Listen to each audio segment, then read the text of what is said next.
NTV. Good morning to you once again, and now it's time for our Kickstarter, Untangling Uganda's by-elections that are on today, the 11th of August, much anticipated, especially at the backdrop of the Soroti East by-elections that went completely south. Now today you do have Gogonyo as well as Buchimbiri that are both going for a by-election, and people are yet to cast their votes on who's going to be the member of parliament representative to those regions. However, after the Soroti East by-election, we did have opposition groups coming together and making a statement of unity. I'm talking about NUP. You did have UPC, GEMA, and at that very same time, you did have DP going through some sort of turmoil when you had Norbert Mao, who is the head of DP, being sworn in as the Minister for Constitutional Affairs here in Uganda. So that's a backdrop politically of the by-elections going into Gogonyo and Buchimbiri right now. But we did have our reporters on ground, and they give us the latest in regards to these by-elections as people start to vote today. This week, Joseph Okoboy of the National Unity Platform said he was giving up his candidature to support the NRM candidate. Yesterday, he joined President Yoweri Museveni's rally at Aguga Primary School and declared his support for the NRM candidate, Derek Oroni. But having been guided, I had to come back to the Almighty Party. Now, Oroni is destined for a clean sweep after the only other candidate, Issa Taligola, opted out. So it was a painful decision though, because it was not about Taligola, it was about the population that were behind me, who were supportive of their cause. We are really so hearted, and it is not really an election that was supposed to be in Gogonyo, but it is a selection. Democracy has been stepped on. But we saw the deployment that was in Gogonyo. It seems that is the pressure that made our candidate pull off. The Parliamentary Elections Act states that any vote cast on polling day for a candidate who has withdrawn his or her nomination shall be invalid. And so the Electoral Commission body has said the Thursday election will go ahead as planned. The candidates were 3, but one has pulled out. He has officially pulled out. That is Issa Taligola. He brought here his withdrawal letter. We still have the NUP and NRM on board. Should we get a letter from NUP, which must come from the sector regime, to inform us that the candidate has pulled out? If the letter comes by 5, then tomorrow we shall not have elections. The Court of Appeal dismissed Oroni's election in June when it found out that he had been elected irregularly. Taligola had accused Oroni of engaging in acts of bribery, undue influence, sectarianism, and defamation.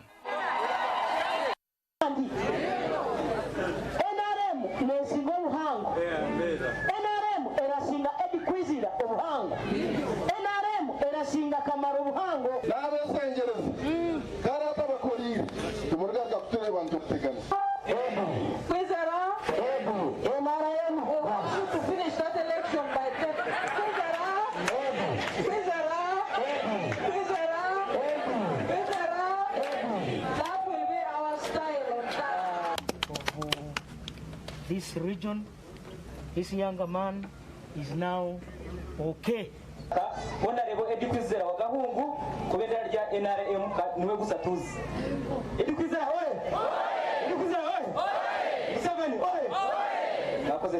To join together their effort and support this NRM team which is here, but most importantly, vote for Honorable Idi Kwizera on Thursday.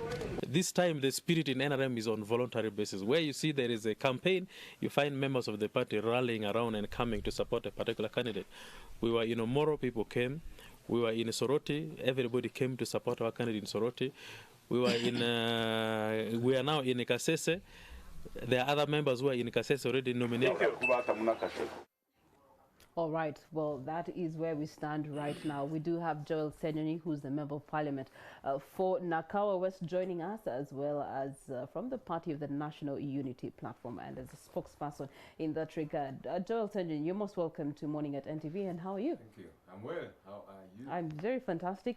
Looking forward to seeing how events are going to pan out today, given the history of by-elections that we have had in the year 2022. And I'll start off by asking you, could you paint us a picture of today's by-elections, both in Chisoro and Palisa, in regards to, you know, people coming out to vote? We don't see the same pressure. We have not seen the same tension as was previously in Soroti East.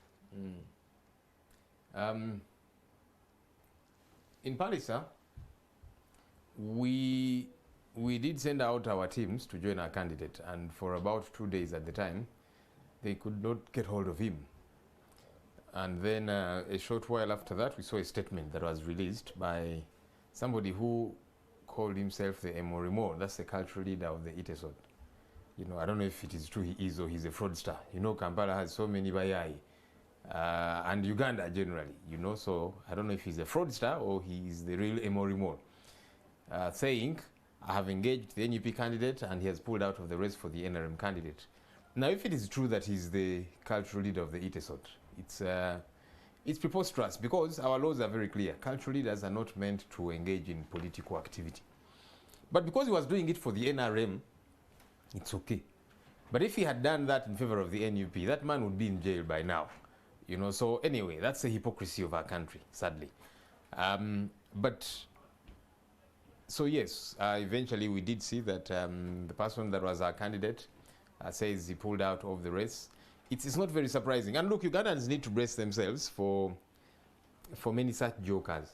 There are people who come to us, who join us, not because they are really interested in change, but because they want to up their bargaining power. So this person knows once I have the NUP you card. are the hottest party on the block right now. NUP has created many jobs for many people, has it has become an economic activity. Somebody knows, take a picture with Chagulanyi or those around him like Ssenyonyi and others, take to Museveni and you get money. You know, get the NUP card and you go and get money, okay? But those are the few. Majority of those who join us are serious, and for me that's the most important thing. People will cross over. They'll cross over because, number one, Museveni has run out of ideas. He does not have any idea on how to fix this country. He would rather buy those who are speaking against the ills and whatever evil is going on, as opposed to fixing those issues. Fixing healthcare that we keep talking about that is in a bad shape. Education, our economy, governance issues. He does not have any way of fixing them. He doesn't have the wherewithal anymore. So the only thing he has in his toolbox is, let me buy these people. And he has the money at his disposal. Our classified budget, trillions of shillings. Look at how much is spent on State House on a daily basis. So Mr. Museveni, listen to this, it's important. On a daily basis, Mr. Museveni uses 1.8 billion shillings in State House. What food does he eat? In reference to but that's the money he uses to buy people off. And the NUP candidate who had to bow out because of that request that was brought to him. Are you saying that you confirm he told you that he was paid off in that regard? Have you had an interaction with him ever since? If it looks like a dog, walks like a dog, barks like a dog, it is a dog. So this candidate, shamelessly, yesterday, I'm told, went to our party offices. You know, I wasn't there. You see, some people are such confused fellows. So this guy goes there. He's been harassing some of our staff, calling them, please, you know, engage the party. I want to get that letter withdrawing me from the race. You see, when you're sponsored by a party, and your party flag bearer, only the party can withdraw you from the race according to the act that pretends over, you know, parliamentary elections. So he has tried to pull himself out, but the EC told him, look, you were sponsored by a party, your party must withdraw you. So the behind the scenes story that we have had is that he was given some money and then told, we shall give you the balance after you have brought a letter from your party withdrawing you from the race. So that the NRM candidate is declared. You saw what the EC official in Gogonyo said. Yes. So everyone else has pulled out, including the independent, Taligola. The only two people in the race are the NRM, Orone, and then this Jacob man. And so he's going to be on the ballot paper for as long as the party does not withdraw him. So he went to our party offices, and so he said, please give me this letter so that, you know, I pull out and that kind of thing. Of course, they sent him away. I don't know, either he's very confused or he's just provocative. So anyhow, the election will go on. Yes, he did pull out, but let it carry on as is. At least we denied him using us to get more money from the NRM. Okay, all right. Now let's go to Buchimbiri. Same situation or scenario seemingly happening in Buchimbiri, for that matter. A new candidate withdrawing, making way for FDC, maybe because of the pact. But then again, that very same candidate crossing over to the NRM. And from the reports that we have just seen here, he's gladly and happily rejoicing with the NRM camp. What does that mean?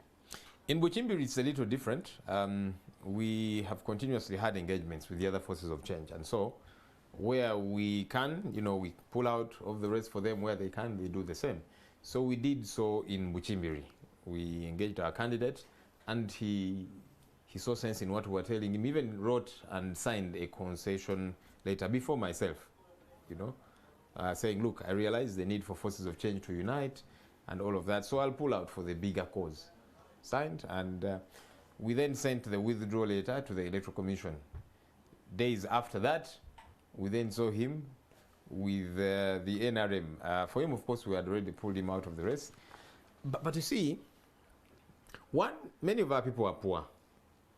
But not just poor financially, they are poor morally, because this is not about poverty in the pocket. That's probably part of it, but not everyone who is broke goes out and steals or engages in criminality or in immoral behavior. I would like to think of this as immoral, when you say, now, let me join these people, not because they have fixed the issues I've been talking about, but because they're giving me some money. So he's a young man, he's 19 years old. We wish him well. I hope he has not killed his political career before it even starts. Okay, so this then begs the question, these two by-elections have put the National Unity Platform on a hot spot in regards to how do you get to verify when you're going through the nomination process for those that are to stand on the party card in candidature for these by-elections? You see, it's difficult to read what's on people's hearts. Yeah, they are bare minimums. And I don't want to sit here and promise people that we shall never have any more people crossing over. People are going to continue crossing over because, like I've told you, Mr. Museveni does not have any ideas anymore. All he can do now is to continuously buy off people. So you will see this a lot more. And you see, for me, two things. One, it doesn't worry me. And Ugandans should stop worrying so much about people who cross over. Because when you cross over, so we have had so many people crossing over the years. Mao is only the latest, yeah? So many have crossed over. Has healthcare changed? Has education changed? Have governance issues changed? If it were that these people, when they cross over, then things would get fixed, then all of us should cross over, if that were the case. But it's not the case. So the issues remain. Even if, people woke up and all of us as leaders will have crossed over, new leaders will emerge. Ugandans will come through with new leadership amongst themselves because the issues they are grappling with remain. Yeah, that's one. But two, it's not the first time that people have crossed over. We've had, political giants, so to speak, in their small way, crossing over. How about these little people, 19-year-old who is not known and whatever, if Norbert Mao can cross over because of a job, Beatrice Anywa, Joyce Sebugwawo, Betty Kamia, who they joined government saying we are going to fix things, but now Betty Kamia is in government, her hand is found in corruption scandals. You saw our Kosase report? She's there, she says she went to fix things, So many of those have crossed over. So if they can cross over, how about, did you know this Jacob man before? No. You probably didn't, and you have been in the media. You didn't know Joshua Mutabazi. So if bigger guys can cross over, how about these small people, so to call them, So it will keep happening because that's the only idea that Mr. Museveni has. But it doesn't worry us, and it shouldn't worry our people. Brace yourselves for more crossings over, but the issues remain. And so those who are focused shall remain. Because you see, and you asked, how do we sieve? They are the bare minimums, but you can't see what's on the inside of someone's heart. So what is NUP's bare minimum when they are actually putting out a criteria for such candidature? You see this room, Regina, once you put off all these lights, it will be a dark room. Now, when you have one light on, everything, it's just that this is enclosed. Let's imagine the light was on the outside and the whole place is dark and there's just one light somewhere. Everything will come onto that light. The nice, beautiful butterflies will come onto that light. The dirty, ugly moths will also come. Everything will come, you know, and you know, that's who we are. We attract the good, the bad, the ugly, everybody generally, you know. But it's difficult to tell because you see, some of those who are talked about as that one, be careful. When we were just starting out and we unveiled the party, there are members of parliament who belonged to the NRM, who crossed over and joined us. Honorable Nambeshe, Honorable Patrick Samba and others. And people told us, be careful, those guys, they have come as spies. But they have stood the test of time. They are on course and they are serious about this struggle. And then those who were not seen as spies are the ones who have eventually crossed over. So it's difficult to tell. What you do, keep your doors open. Embrace everybody that comes. Otherwise then, you're going to close your doors. So whoever says, even if they were with Museveni yesterday, and today they come and say, look, I have crossed, I would like to join the struggle. You embrace them, you know. Those who are serious, they'll fall off along the way. But those who are serious will stay the course. Okay.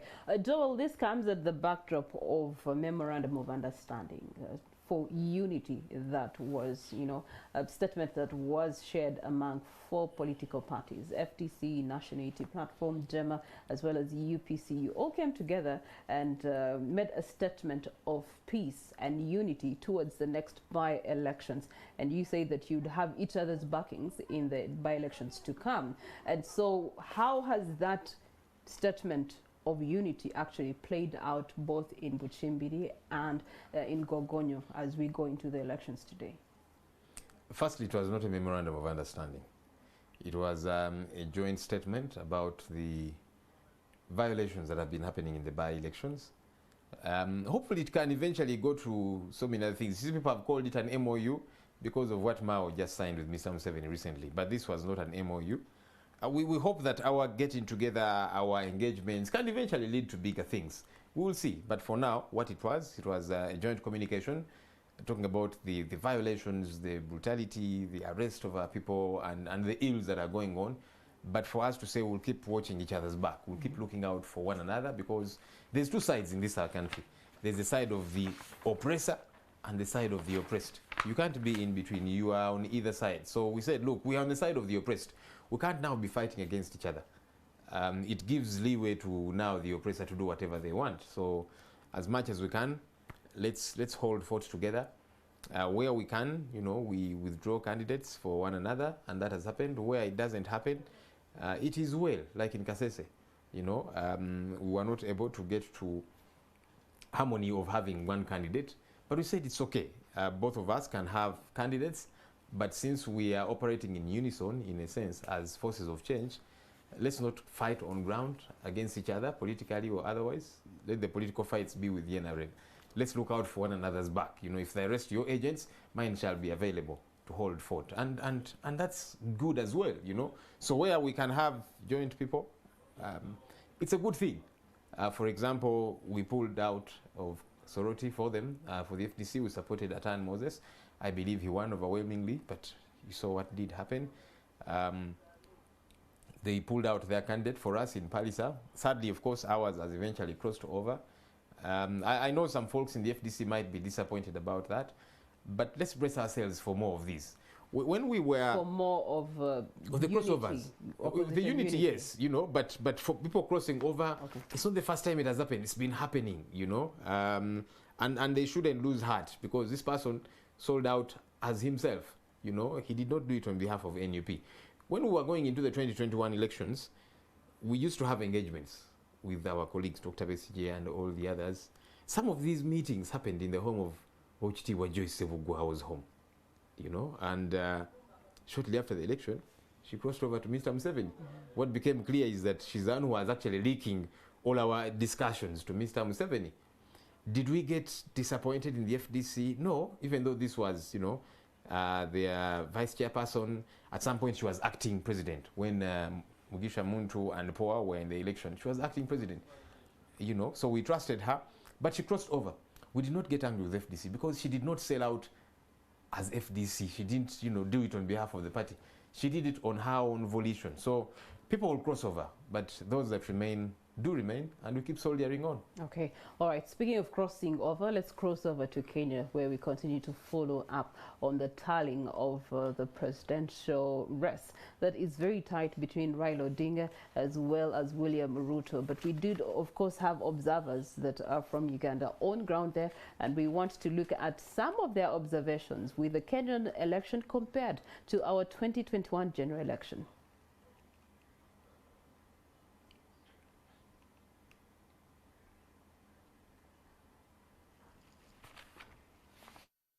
Hours later, the results are yet to be declared.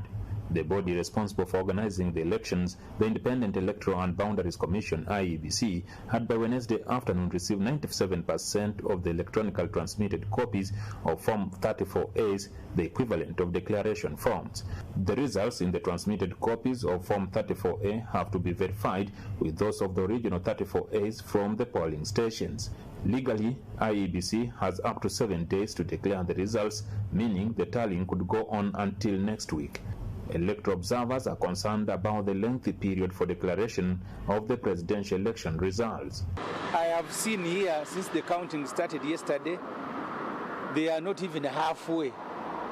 So chances are high that they will delay, maybe they will go up to Friday morning. Of course, that has its own problem. It causes a lot of anxiety. Maybe that's one area where Kenya will need to learn from Uganda, that these results need to be transmitted quickly and then tallied.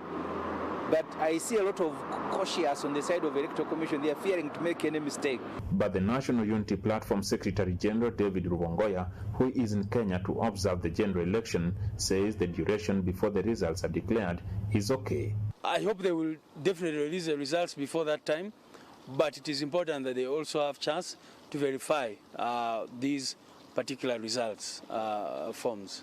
The three observers say the Kenyan elections cannot be compared to Uganda's. Raila was campaigning, Ruto was campaigning, and in Uganda, you remember what was going on, that you just go for an election and it's tear gas and bullets all the time.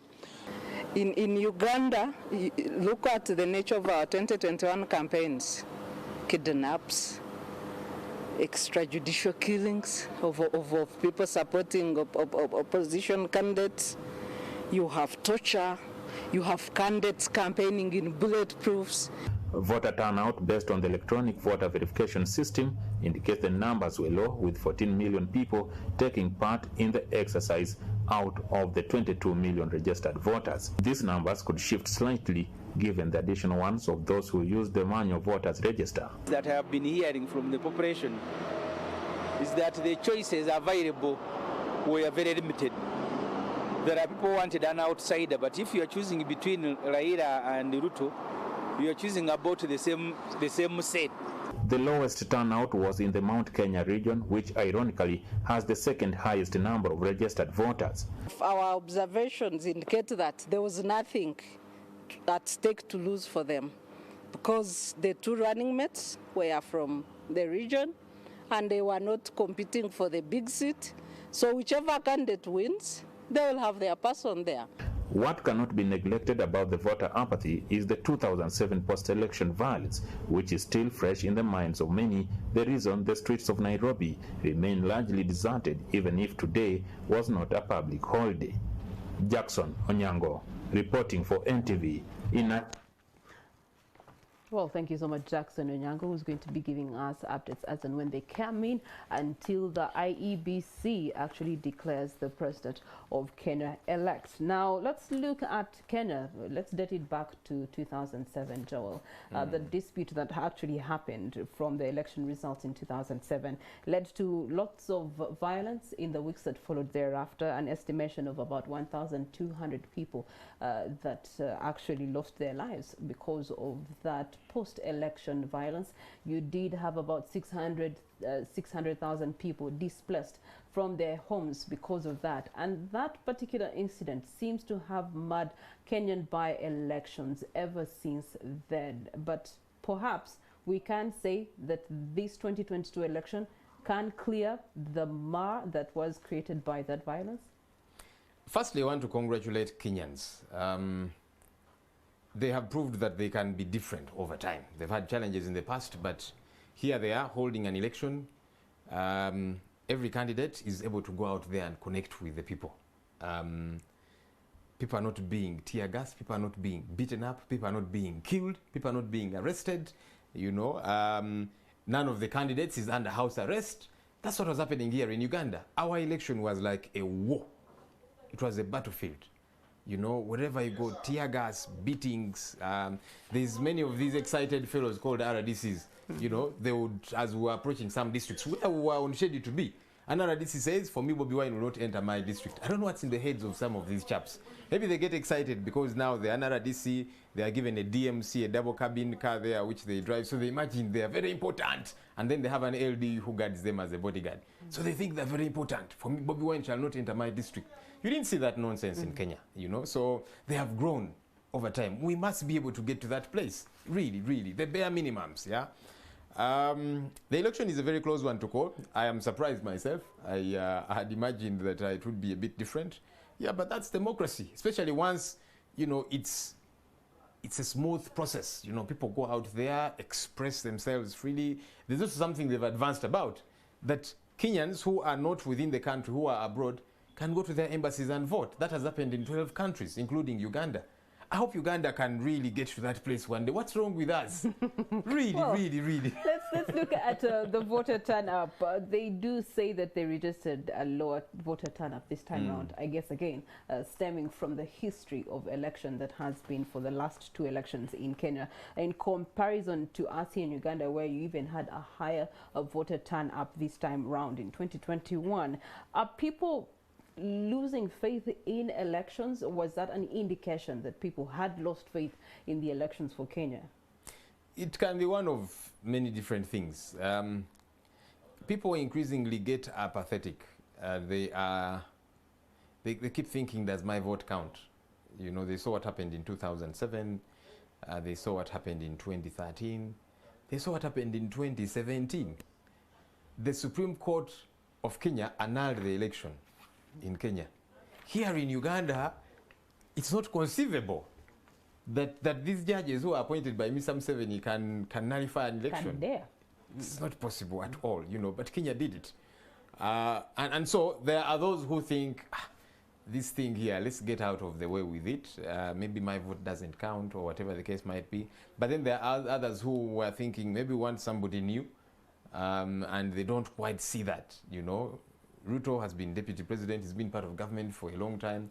Raila Odinga has been there, you know, done it all. And so, excuse me. So there are people who probably think maybe they wanted some new faces, and the new ones, they have not excited them as much, you know. Waihiga and Wajakoya, the man who has very interesting views about leadership. From the Roots Party. So the thoughts are different. There are Kenyans that actually, you know, getting to the election, they left the country. Many were crossing over to Uganda through Busia, others Tanzania and elsewhere, because they kept thinking, we saw what happened in 2007, we don't want to die, we don't want to be displaced, and so on. So there are so many factors which would account for the low voter turnout, but at least those that voted, you know, things were largely peaceful. We must learn. Kenya is not US. You know, when we use other examples of developed countries, they keep thinking, you hear people in government, those are developed countries and so on. Okay, Kenya is here. They are poor like us. A third of Kenyans are poor, by the way. Of course, it is worse here in Uganda. Poverty is in every country. Even in the US, there's poverty. So, what's the GDP of the US in comparison to that of Uganda? You know, yes, of course, not everybody will be okay, but by and large, you'll find that many of the people there are not as badly off. Kenya is a poor country, but Uganda is very poor in comparison to Kenya. So they're not so different. We should learn some of these things, for heaven's sake. Okay. But also, I think the other very good thing about Kenya is certainty. Certainty that after 10 years, the man or woman in State House will go. We don't have that here in Uganda. And that's why many times they can have these coalitions and that kind of thing and so on, handshakes, because there is certainty. However terrible a leader is in Kenya, they know that this one will not go beyond 10 years. But here in Uganda, you're stuck in a vicious cycle. You move from Yoweri to Museveni, the next election cycle, to Kaguta. Then they tell you there has been change. Now we have Tibuhaburra. So much confusion in this motherland. Okay, all right. And now, of course, as we continue to look at the elections and of Kenya, and what are the lessons that we're actually picking out from them? We do have Mr. Emmanuel Dombo, who's joining us, and he is the communications director with NRM. I'm sure that he has also been observing these Kenyan elections, right from campaign time through election, and now we are in the tallying season for them. Good morning to you, Mr. Dombo. Good morning, our listeners, and good morning, everyone. You're most welcome to Morning at NTV, and you have found us discussing Kenya, and we want to get your view on your observations of Kenyan elections, right from campaign time into the election period that has been, and post-election as we are getting the tallying for the presidential candidates and others.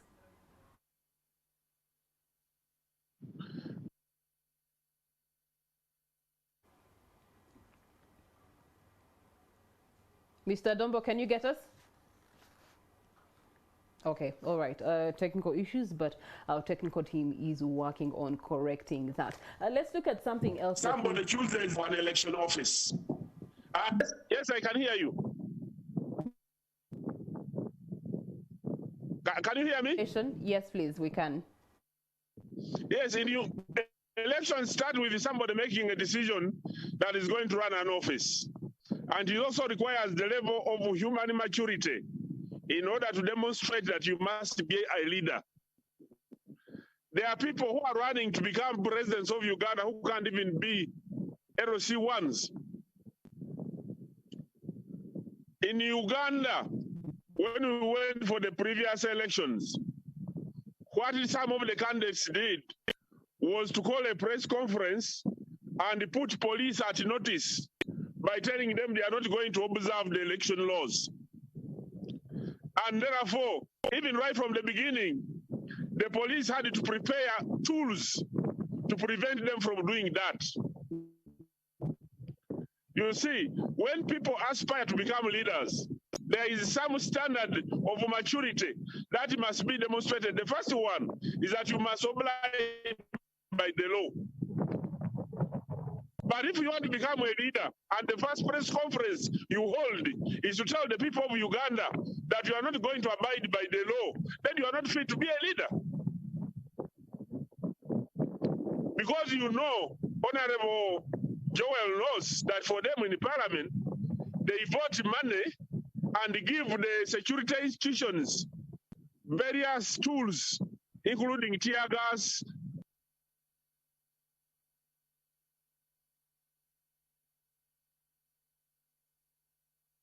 connection error again. Weapons, just as it happened in the USA. So in Kenya, the players first of all demonstrated maturity.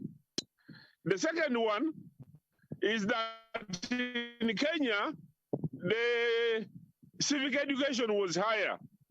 And the third, there was also a lot of appeal for de-escalation. But when you want to become a president of Uganda, and you are the one calling people to bring stones, you want to become a president of Uganda, you are moving with a hammer. And people call you Ssenyonyi in your life. About the elections in Uganda, so that the players in the elections must demonstrate a level of maturity so that even their followers can learn from them good things other than learning the bad things. In Kenya, when there was an attack on Raila's convoy, you saw how Ruto apologized. Ruto extended the arm, he apologized to his colleague. But in Uganda, it was the other people who are inciting these younger people to burn tires in town, to attack. Who was on yellow was being attacked in Kampala. Is that what they call maturity? And are those people fit to become leaders of this country? So, as they conclude the Kenyan elections, let us sit back in Uganda and come. Let us de-escalate. When Honorable Mao is talking to President Museveni, let us not condemn it. When Raila was talking with Kenyatta, it was uploaded. Why should they upload Kenyatta for talking to Raila, and then they don't upload Museveni for talking to Mao? That is the mixed double standards of the people who want to pretend that they know politics and they want to become leaders of Uganda.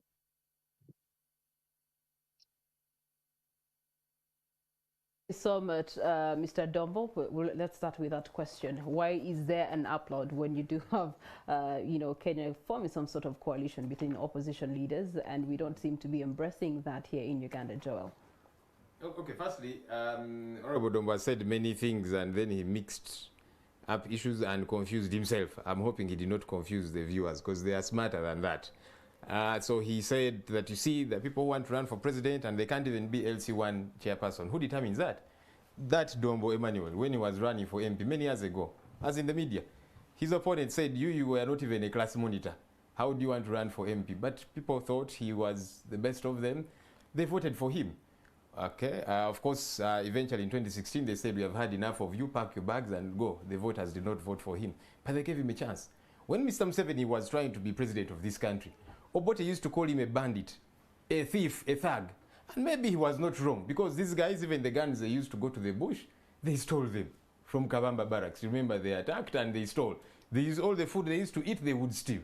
They would go at gas stations and they would steal fuel. So maybe Obote was not wrong to call them thieves, but here they are now going to 40 years. So this whole thing of you don't deserve and that kind of thing, let the people decide. Why must you arrest and beat somebody because for you think he's not deserving to be a leader? Let the people decide, like it is happening in Kenya. There are some who thought, no, this one is not deserving or whatever. Let the people get to decide. Dombo says that there are people here who are telling people pick stones. Which candidate said that? I think that Emmanuel Dombo, at his age and a bit of seniority, should be above propaganda. He should leave certain things for some of his juniors, He said that one candidate at some point had a hammer. They used to accuse Dr. Besigye of that. I was in the media when that happened. And they first paraded that and said Dr. Besigye had a hammer, until eventually footage came out of how that hammer landed in Miss Dr. Besigye's car. One of these guys who was hitting his window, eventually broke it and the hammer fell in. And that's how Besigye held it. So Dombo, you are above some of these petty things. But now, talking to Mr. Museveni, you see, some of us have refused to go and meet Mr. Museveni because meeting Mr. Museveni means, he will give you a job or some money or that kind of thing. That's not what I'm interested in, Regina. Yeah. My interests are bigger than a job of a minister or money. I want a better country. And that's not, the kind of conversation that Mr. Museveni wants to have. I want to see a peaceful transition. That's not the conversation that Mr. Museveni wants to have. That's why some of us have said, no, we shall not meet you, because you meeting us, it is, what job can I give you, like he did to Mao. They signed a pact. It was about Mao being given a job. If it wasn't about him getting a job, then maybe he should have said, okay, you can hire other people from my party or whatever, me, I'll be on the sideline. No, it was a deal that was cut. We are above that, for heaven's sake. Let's look at transparency. We have seen Kenyans adopting transparency, one in the deployment of technology with the KIMS kits that they have used, something we tried here in our most recent election. We are seeing different media houses being given the opportunity to be part of the tallying for the presidential candidates in particular. And as we speak actually right now, from our colleagues in Nairobi, NMG Nairobi, we get to have Nation.Africa giving us an update right now as of 8:24 a.m., which is right now. You do have Raila Odinga, and he's taking on 51.78%. William Ruto is at 47.55%. Those are the percentages right now. Of course, they're not conclusive, but this form of transparency, we're seeing it across different media houses, and it's helping people to actually be able to sort of be okay with whatever the results could be at the end of the day. But it's also allowing people to be a part of the process in one way or another, so that there's acceptancy when it comes to what is officially declared by the Electoral Commission, and we deal away with all this business of going to courts thereafter to to say that these results are not right, and something that NUP has actually suffered with in the past elections. So in terms of transparency, how is transparency aiding in Kenya having a free and fair and peaceful election? You see, elections are like justice. We lawyers say justice should not only be done, it should be seen to be done. Elections are that way. A free and fair election should be seen to be that way. How the processes. it should be transparent. You know, we don't have that here in Uganda. That's why on election day, where they think, maybe we have not staffed enough ballot boxes, you know, let us arrest the agents. And they do that every by-election. Why do you raid and break into homes and hotels where agents are sleeping in the night? Surely, if you're saying you are popular, you're going to win. Why do you have to arrest those agents? Does it make sense at all? You know, so Kenya should be a case study for us. With all their problems, we should be humble enough as Ugandans to say, let us learn from these people. There are things they have done right. They have access, you know.